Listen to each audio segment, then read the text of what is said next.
같이 보실 하나님 말씀은 사도행전 5장입니다.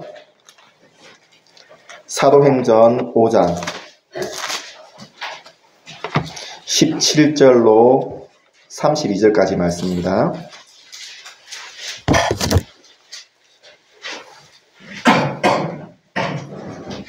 사도행전 5장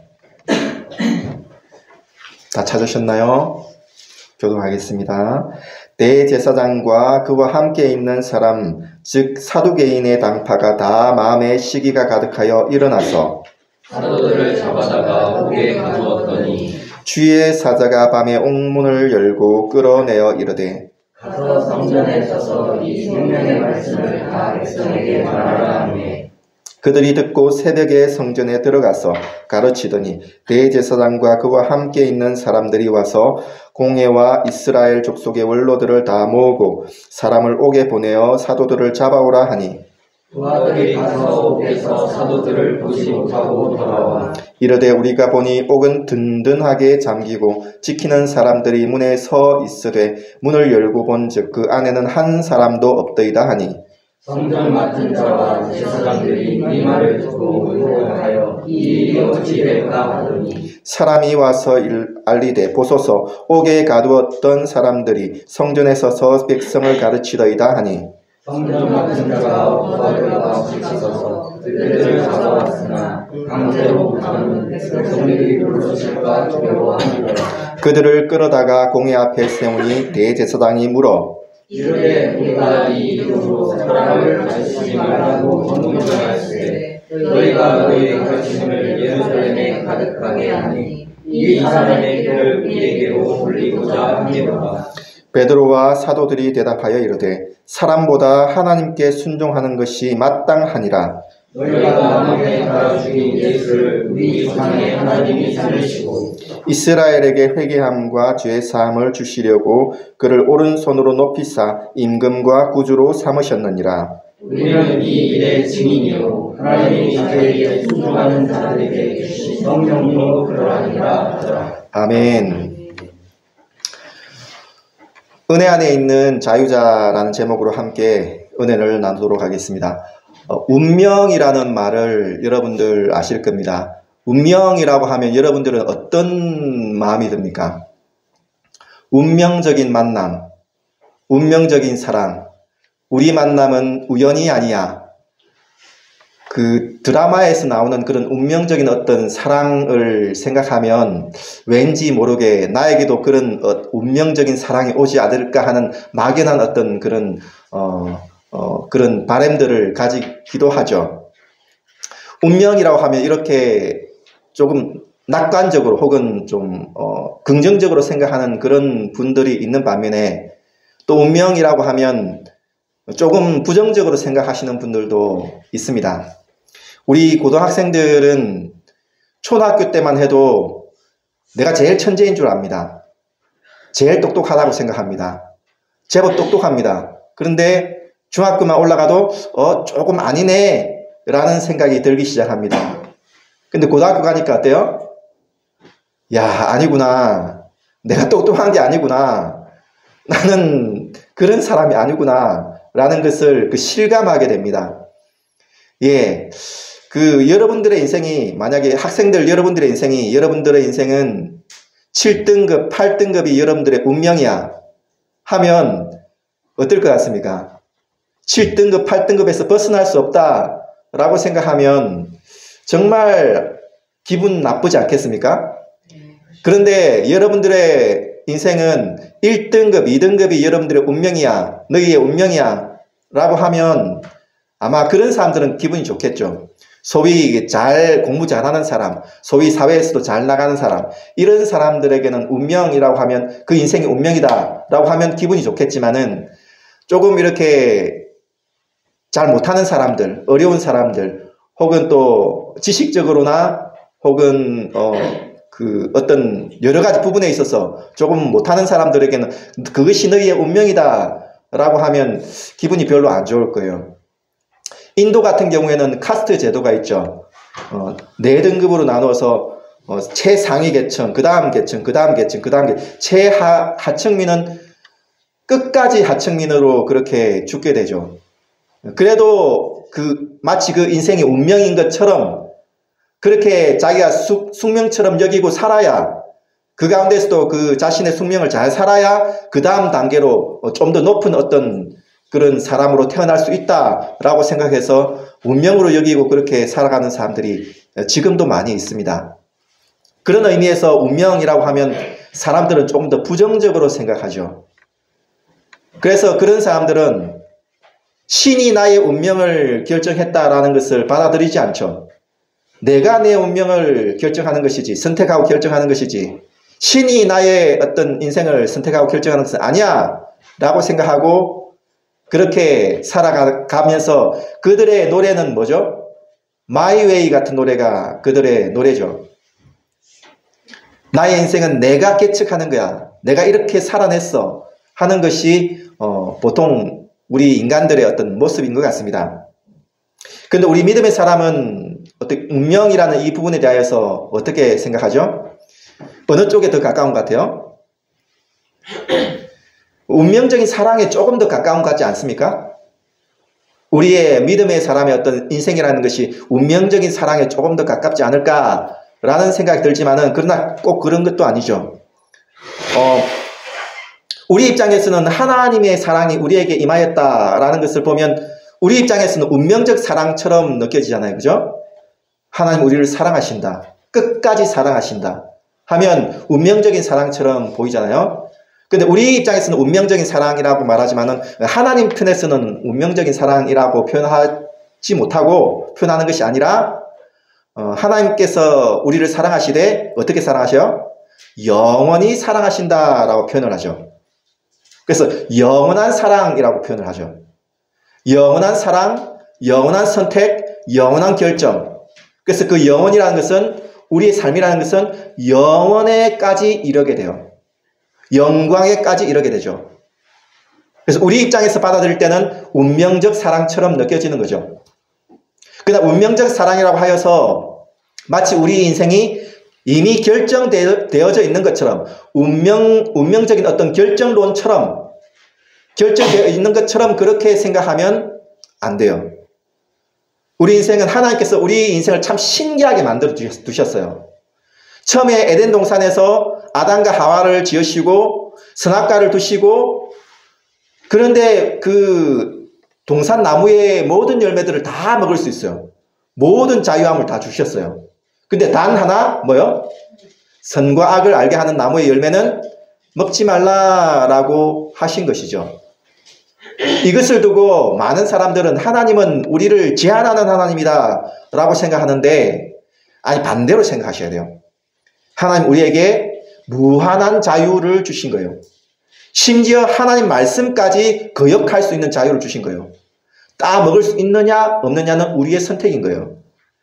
그래서 하나님께서는 우리에게 어떤 억제하고 압제하고 못하게 하고 이런 분이 아니라 오히려 무한한 자유를 주셨어요. 근데 그 무한한 자유를 우리 마음대로 사용하느냐 하면 그것이 아니라 오늘 설교 제목처럼 은혜 안에 두셨어요. 하나님의 영원한 은혜 안에, 하나님의 영원한 사랑 안에 우리가 있는 자유자인 거예요. 그래서 우리의 믿음의 사람, 우리의 믿음이라는 것은 하나님께서 우리를 기계처럼, 로봇처럼 이렇게 너는 이곳, 너는 저곳 이렇게 인도하시는 것이 아니라 자유자로 두시되 우리의 무한한 선택과 결정권을 주시되 그 모든 것이 하나님의 은혜 안에서 이루어지도록 하신 거예요. 그래서 이것을 영원한 사랑, 영원한 결정, 영원한 은혜라고 말하는 거예요. 오늘 성경 말씀도 마찬가지인 거죠. 오늘 성경 말씀도 보면 사도들이 이제 예수님이 성천하시고 난 이후에 사도들이 전한 것은 아주 단순해요. 아주 단순한 것을 전했어요. 뭘 전해요? 예수님이 부활하셨다 라는 것을 전하는 거예요. 아주 단순한 거예요. 그 예수님이라는 분이 하나님의 아들이다. 그분은 너희가 죽였지만은 하나님께서 그분을 다시 살려내셨다. 부활하셨다. 이것만 전했어요. 다른 것 전한 게 아니에요. 그런데 어떤 일이 벌어지죠? 여러분들 부활을 믿어요? 일반적으로 볼 때, 일반적으로 우리 인간들이 볼 때 부활을 믿어요? 부활을 믿지 않아요. 이때 당시 사람들도 마찬가지예요. 그죠? 부활을 믿지 않아요. 그런데 이 사람들이 전한 것은, 이 사도들이 전한 것은 복잡한 게 아니에요. 단순한 거예요. 예수님이 부활하셨다. 이것을 전하는 거예요. 그런데 신기하게도 사람들이 이걸 믿어요. 회개하고 한두 명도 아니고 수천 명이 초대교회로 몰려오는 거예요. 어떻게 이런 일이 벌어지죠? 사도들이 전도를 잘해서 그런가요? 물론 사도들이 노력이 있었죠. 그러나 그들이 열심히 잘 지냈기 때문이 아니라 이것은 분명히 성령 하나님의 놀라운 역사예요. 신기한 역사인 거예요.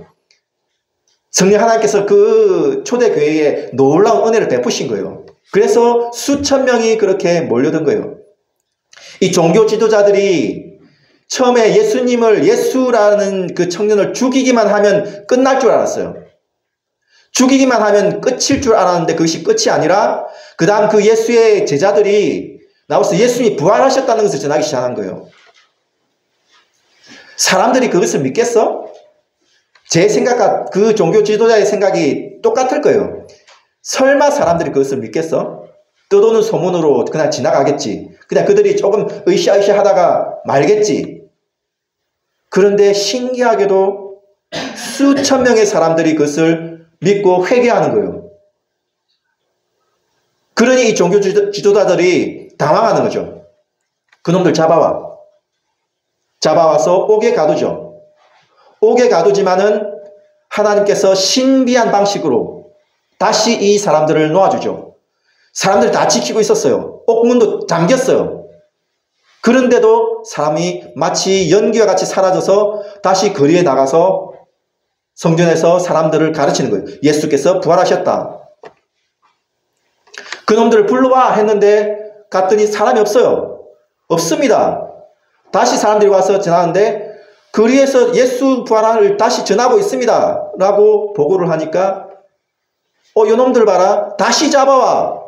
라고 했는데 그 군병들이 그 제자들을 감히 함부로 잡지 못하는 거예요. 왜요? 오늘 26절에 뭐라고 되어 있어요? 같이 읽어볼까요? 시작. 성전 맡은 자가 부하들과 같이 가서 그들을 잡아왔으나 강제로 못함은 백성들이 돌로 칠까 두려워함이더라. 네. 이제는 함부로 강제로 못 잡는 거예요. 왜요? 그 제자들을 따르는 사람들, 지지하는 사람들이 많은 거예요. 그러니 함부로 잡지 못하는 거예요.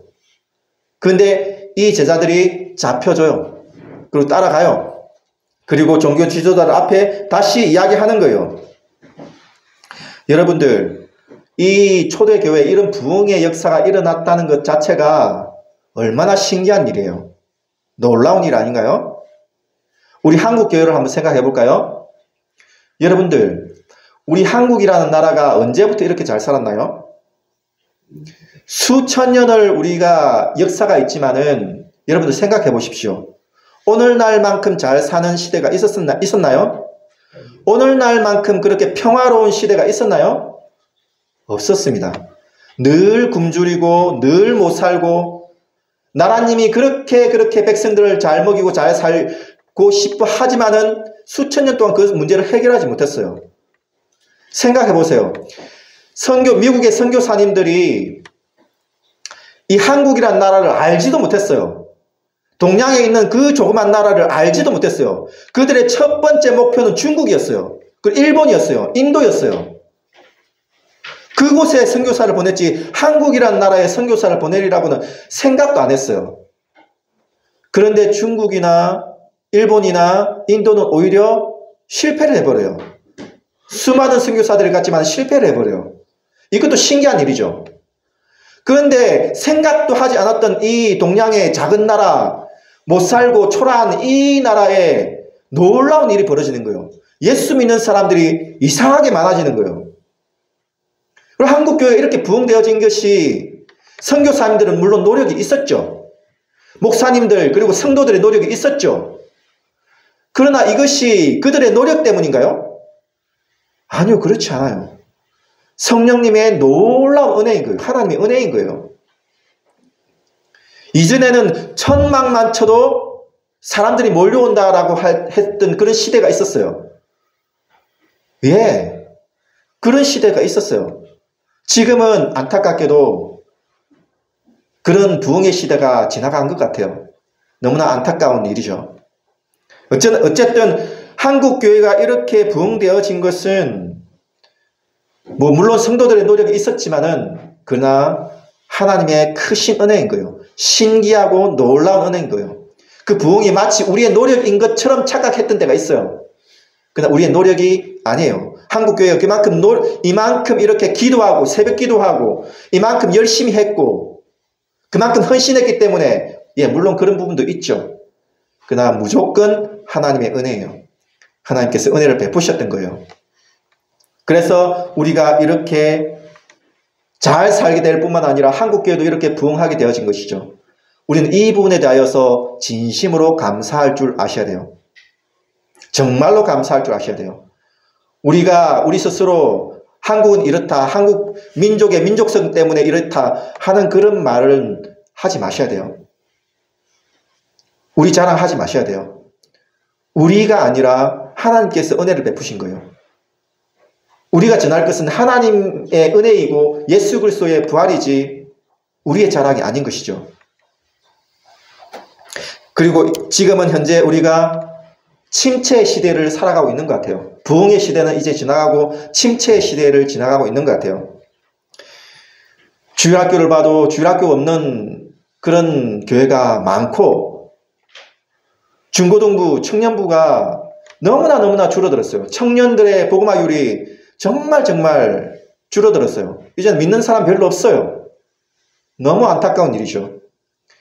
가끔씩 어떤 교회에 부흥이 일어나고 하긴 하지만은 그것 또한 수평적인 이동일 뿐이에요.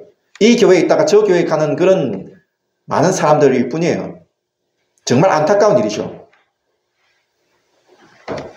그럼 이런 시대에, 이런 어떤 침체 시대에 우리가 어떻게 해야 될까요? 무슨 일을 해야 될까요? 옛날에는 그렇게 부흥을 주셨던 것 같은데 지금은 이 침체의 시대를 살아가는 우리는 무엇을 해야 되고 어떻게 해야 될까요? 29절을 같이 한번 읽어보도록 하겠습니다. 29절 말씀 같이 시작. 베드로와 사도들이 대답하여 이르되 사람보다 하나님께 순종하는 것이 마땅하니라. 아멘. 옛날의 때나 지금의 때나 그리고 부흥의 때나 그리고 침체의 때나 우리가 해야 될 일은 단 하나인 거예요. 뭐냐면 하나님께 순종하는 것이죠. 사람에게 순종하는 것보다 하나님께 순종하는 것이 마땅한 것이죠. 우리가 마땅히 그래야 되죠. 세상에 순종하는 것보다 하나님께 순종하는 것이 마땅한 것이죠. 세상의 모든 권세와 권력에 순종하는 것보다 하나님께 순종하는 것이 마땅한 것이죠. 부흥의 시대에는 부흥의 시대에 맞게끔 하나님께 순종하는 모습이 있는 거예요. 그 사도들이 그렇게 순종하였던 것처럼 그렇게 순종하는 것이죠. 그리고 우리 한국교회도 우리 믿음의 선조들, 믿음의 선배들이 그 부흥의 시대를 맞이하면서 하나님께 순종하였던 것처럼 그렇게 순종하는 것이죠. 마찬가지예요. 오늘날 우리가 침체 시대를 지나가고 있다고 하여서 이 시대는 어쩔 수 없어. 하나님께서 침체 시대를 두셨기 때문에 우리는 어쩔 수 없어. 그냥 운명처럼 그렇게 살아야 돼. 가 아니라 침체 시대에 맞는 우리의 순종이 있는 것이죠. 이런 시대에 맞는 우리의 어떤 할 일이 있는 것이죠. 그리고 32절을 말씀을 같이 보도록 하겠습니다. 32절 같이 시작. 우리는 이 일의 증인이요 하나님이 자기에게 순종하는 사람에게 주신 성령도 그러하니라 하더라. 아멘. 하나님께 순종하는 일에 구체적으로 뭐라는 거죠? 이것이? 우리는 이 일의 증인이다라는 것이죠. 예수 부활의 증인, 예수님이 부활하셨다는 사실에 대한 증인, 이 증인으로 사는 것이 우리가 하나님께 순종하고 있다는 것이죠. 여러분들은 살아가면서 여러분들에게 저 사람은 예수 믿는 사람이라고 인정을 하시나요? 다른 사람들이?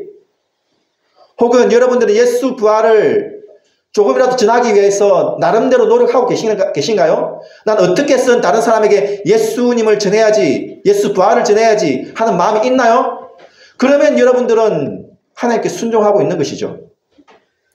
그러나 예수 부활에 대한 생각이 없고, 그리고 나는 이 세상에 살아가면서 다른 사람과 다르게 예수 믿는 사람답게 살아가겠다라는 마음이 없나요? 그러면 여러분들은 하나님께 순종하고 있지 않은 것이죠. 세상에 순종하고 있는 것이죠.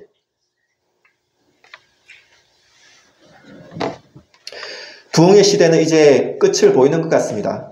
정말 안타까운 일이죠.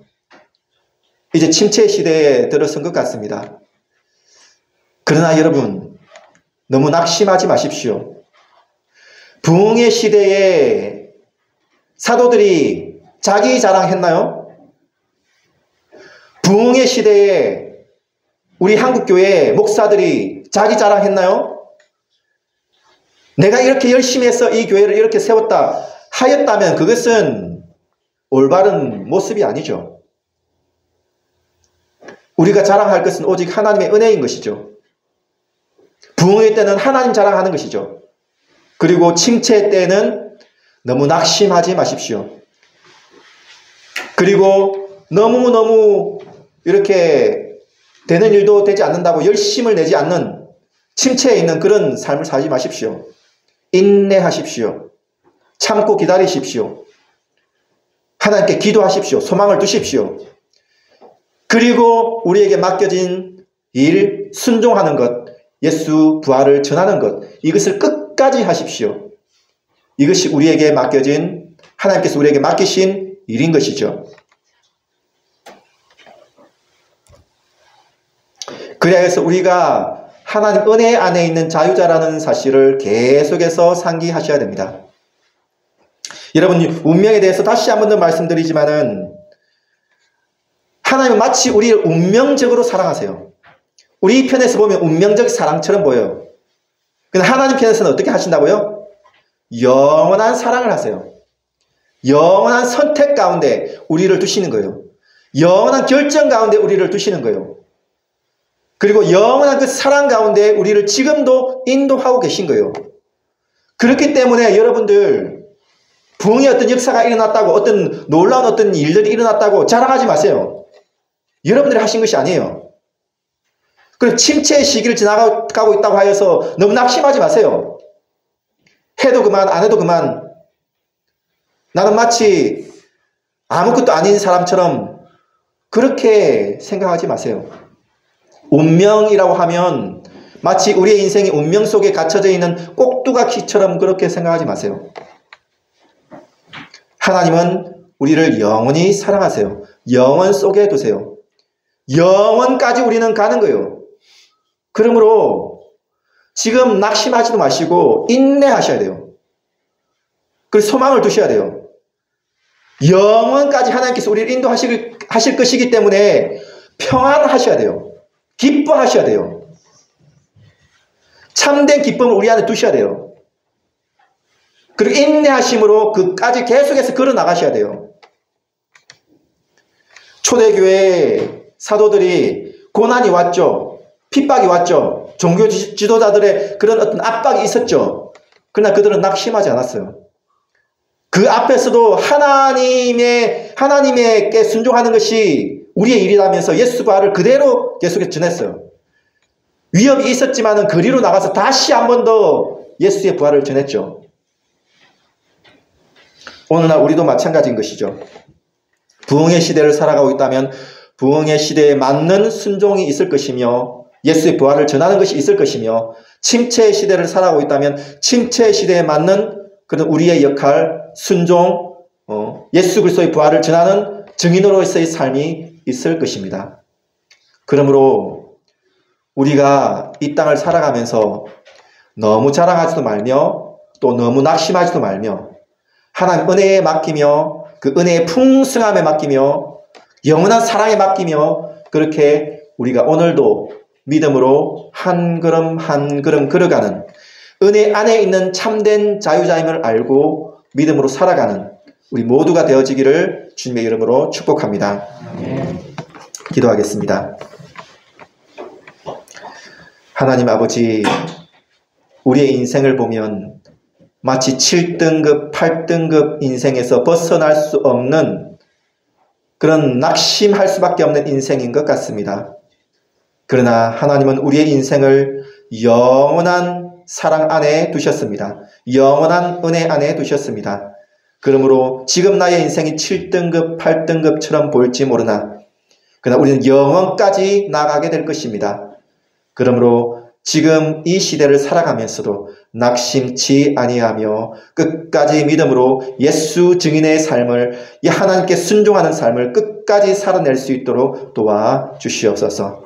부흥의 때도 주신 하나님, 낙심의 때 혹은 침체의 때도 우리에게 주셨으나 앞으로 다시 한 번 더 부흥의 때를 허락하실 것을 믿고 열심을 낼 줄 아는 우리 모두가 될 수 있도록 은혜를 베풀어 주시옵소서. 감사하며 예수님의 이름으로 기도드립니다. 아멘.